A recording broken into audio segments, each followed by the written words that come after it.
Okay, so sorry about the wait there, guys. So this is a good looking calibration cube. So I've been having issues with my, I think it was the actual nozzle. The nozzle actually I put on there was basically brand new, but that was like months ago and I've still been 3D printing with it. So I think that was the issue again. So I replaced it because I have a case of like brand new nozzles. They're the 0.4 millimeters. And let me just get closer here. So this is the first calibration cube with the messed up looking nozzle. So this one right here, it doesn't look too bad, but I just wasn't happy with it. So then the new nozzle is this one right here. So this one is my brand new nozzle, or with the brand new calibration cube with the brand new nozzle. And I made sure I take off my glass bed, the build plate, to like I'll bring it to my sink, wash it, scrub it with like soap, water, and a rag with and some like really tough metal wire brush. So I make sure that the bed is always cleaned off and really able to stick, and then I use stronghold hairspray to make sure that the parts are sticking. So this right here is the calibration cube that I just had printed out. It took a little, like an hour basically, but it came out really nice. And look, even the bottom is nice and shiny. So that's the bottom where it was touching the build plate.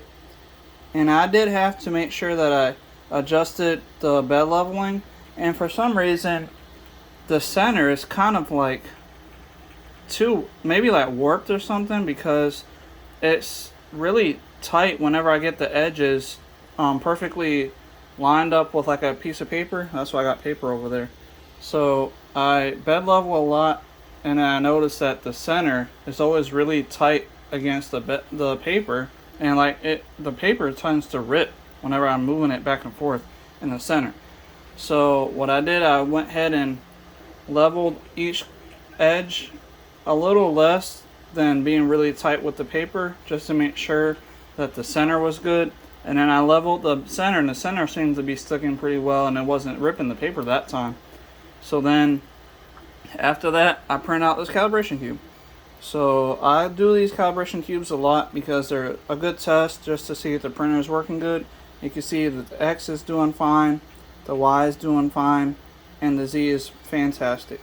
You can see the top right there looks like a Z for real, and the bottom looks really well. It's nice and shiny. It's got a little bit of like a tint, like a shine to it.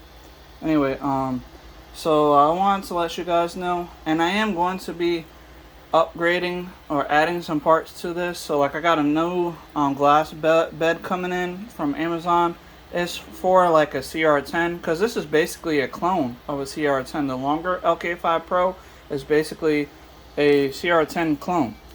So with that being said, I went ahead and got me a bed that was about a little over 20 bucks, a glass bed, and it should be coming in today. And I did order me a ruby nozzle because I'm kind of upset about these brass nozzles keep messing up after a while. So I ordered me a ruby nozzle, but now for some reason Amazon is saying that it's gonna be late coming in. It was supposed to come in today, but then it was telling me that it's not gonna come in until Sunday, I guess. But it doesn't matter because I replaced the nozzle already with one of the brass ones that I already had. But I will be changing that out when I do get the ruby nozzle one. And the good news is the ruby ones, they actually make it for the 0.6 and the 0.8 all on Amazon. And they're about like $26 to $27. And what's good about that is, since this is a clone of a CR10, I actually have Ultimaker Kira, and inside of there for the CR10 they actually have different nozzles that you could choose. The 0.4, the 0.6, the 0.8.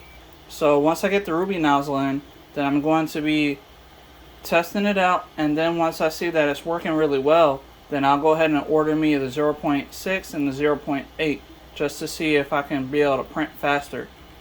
And plus then I'll be able to just use the CR10 profile, and then I will be able to just run everything off of this longer lk5 Pro without any issues. And if you guys want to see the upgrades and stuff, let me know in the comments down below so I can make more videos about it. Thank you guys for watching. I'm sorry it took so long. Goodbye.